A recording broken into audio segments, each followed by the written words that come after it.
have to move on. This is in Sheikh Abdullah's autobiography. So then he left Aligarh, but in his time in Aligarh, he represented what I call the counterculture. He and his associate, the British scholar T.W. Arnold, who was later one of the founders of the SOAS, the School of Oriental and African Studies, traveled together to the Middle East, to Istanbul, Damascus, and Cairo in the early 1890s, gathering books and for their research in early Islamic history.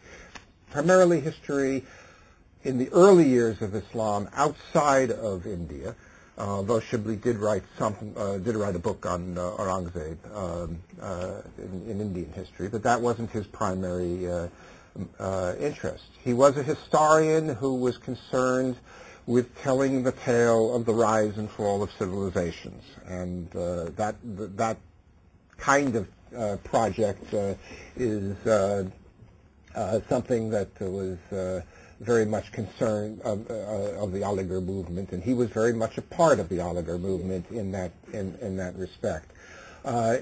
I would also say that although he was oppositional, his opposition in some sense legitimized the Aligarh movement. The fact that you could say that Shibli was here at Aligarh, just as you could say that there was some Deobandis at Aligarh and so on, was a way of showing Aligarh's credentials as against Syed Ahmad Khan's much more radical religious ideas.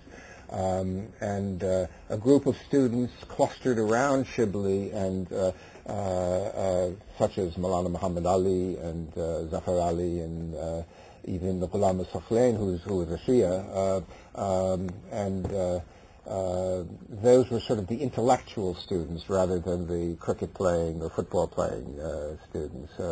And so it was a counterculture, but it was something that they were always proud of. And it's interesting, although Shibli never attended he regularly attended the Muslim Educational Conference. And as you mentioned, he recited poetry at the Muslim Educational Conference, and even after he left Aligarh, he continued to attend the Muslim Educational Conference.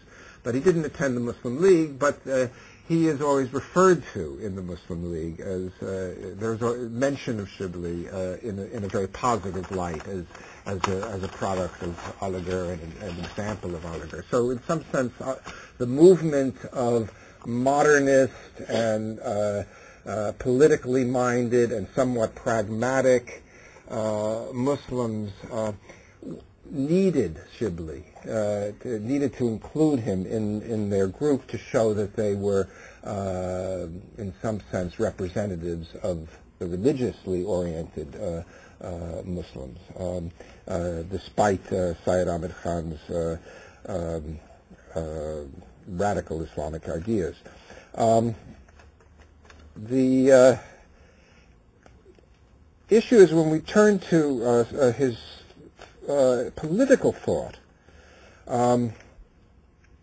trying to make sense of an issue that comes up again and again, and that Manan really introduced our whole conference, is how to work out the pragmatic politics, to misuse the word ethnic politics of Muslims, the desire to just create a political interest group with the religious side. And we all know that Jinnah was not a religious man, that many of the people who advocated what came to be known as Muslim separatism in one way or another, and certainly people who advocated Pakistan, were not necessarily motivated by directly religious thought. They were motivated by a sense of insecurity, a fear of a defensiveness against a majority that might themselves be motivated by religious ideas. But they were perhaps motivated by romantic notions of Muslim history, but not necessarily by religion. Yet one keeps returning to religion, because it turns out you really can't have a Muslim politics without religion. It is hard to sustain that and be convincing, and that, I think, is sort of the point that you were making about the mass, the Muslim outreach, whatever it was called, in the late 1930s. So one had to look to people like Shibli to show that actually the political movements were on grounds that could be trusted. And Shibli's turn to politics, particularly in this very dramatic series of articles that he wrote in 1912, is part of, I'm not totally convinced that he initiates it, but because there was already a movement starting with the 1907 student strike at Aligarh that was very oriented toward Congress, pro-Congress. Reza Ali, Dr. Syed Mahmoud, and so on were already associated with the Congress, and even Shibli's had good relations with Aziz Mirza, who was taking over the Muslim League at that time and was favorable to the Congress. And of course the Congress and the Muslim League ultimately in 1916 become allies. And for a period of time, for the next 4 or 5 years, the Congress and the Muslim League are virtually identical with each other, and things could have gone in that direction in all kinds of ways.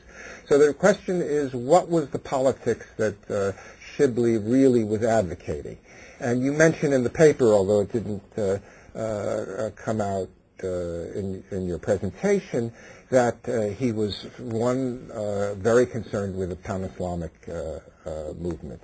And this, of course, leads us into the Caliphate movement, and Shibli's disciple, you make the case very well that, and in fact, I was totally convinced before that Maulana Azad is very much Shibli's disciple.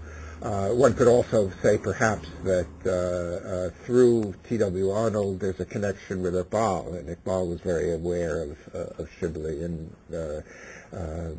perhaps there's even a connection in their poetry. So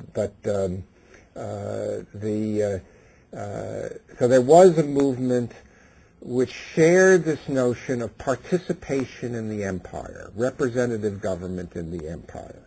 This was really the demand of the Congress, and the only problem was how would you